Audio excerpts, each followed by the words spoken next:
this is Dina from Better Topics, and today I'm going to show you how I make my very tasty and healthy nacho cheese sauce. I've been using this recipe for years, and so far is the only one that, in my opinion, actually tastes like cheese, and even better sometimes.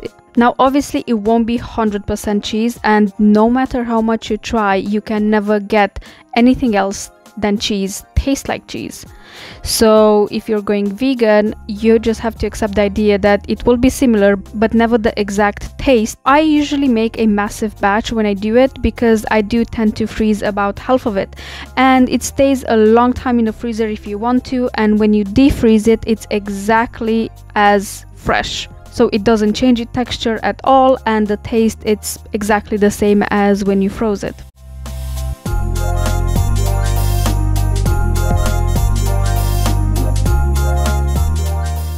I'm peeling and cubing 4 cups worth of potatoes.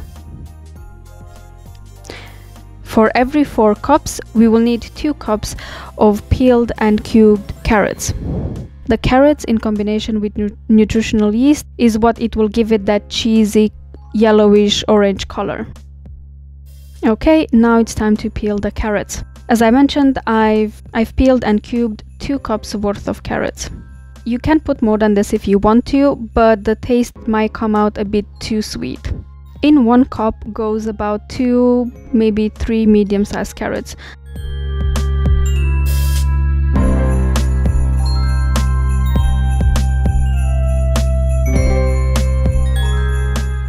And a big onion. Now if you want to make a smaller batch, you can obviously halve these measurements.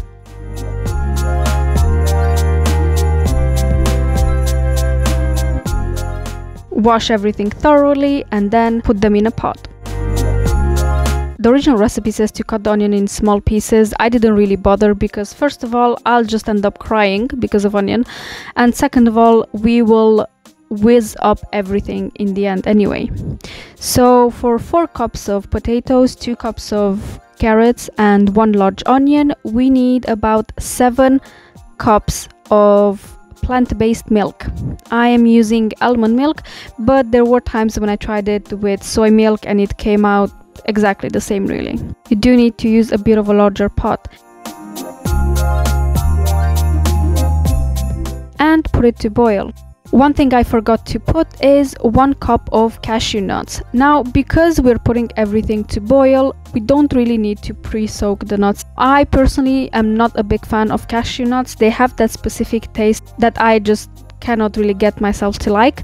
But because they are boiled and we have added onions as well, it will actually neutralize that specific cashew nuts taste. Now, one tip for you guys is that once it starts boiling, keep a wooden spoon across the pot, as I did here, and that will prevent the foam from over bubbling and spilling all over your stove. Apparently, if you put something like this across the pot when it's bubbling, it makes all the bubbles break when it reaches that surface, and therefore it won't spill all over your stove. It did take about 20 minutes to boil through. Once the potatoes are properly boiled and the carrots as well, you can actually move on to the next stage. But make sure to check it once in a while. It actually looks like a thick soup if you think about it. And the more you let it reduce, the thicker the sauce will be. At this point, most of the ingredients were already boiled, but I have let it boil at 5 minutes more just to reduce a tiny bit more because I wanted a slightly thicker sauce. Now, if you think the sauce is sometimes too thin, don't worry, because once it cools down, it will definitely thicken up even more because of the potatoes. Now put everything in a high-speed blender. I would suggest you put it in 2 batches because I tried to put it in 1 and then I ended up taking out a bit of it because it was too full and the other ingredients didn't fit in anymore. So we will add now the second stage of our ingredients. I have added about a cup of nutritional yeast. If you want to make it more cheesy, you can add more than that, but start with 1 cup, taste it, and then add some more. You can add this even later on because anyway the nutritional yeast will melt into the warm sauce. I have put a 1/4 cup of lemon juice. Now if you want to use vinegar you can as well, but make sure it's not very sour or put slightly less. About 2 teaspoons of paprika and about 1 tablespoon of mustard. And you're ready to whiz everything up. Once it's ready, it will be a very creamy consistency, as you can see it here. If you feel the sauce is on the thin side, you can either simmer it a bit more so it reduces even more, or you can leave it till it cools down and then it will thicken up even more because of the amidon in the potatoes. One thing that I forgot to mention earlier was to put salt, and I've put about a teaspoon of salt, and once I blended up everything and I've tasted it, I've added a bit more nutritional yeast because I want it to be very cheesy flavor and a tiny bit more salt. The good thing with this cheese is you can actually make it the way you want it, and as you can see here, it is very nice, creamy and luxurious looking.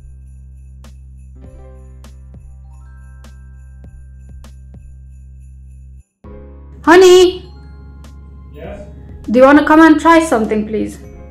Okay, one sec. Okay. There you go.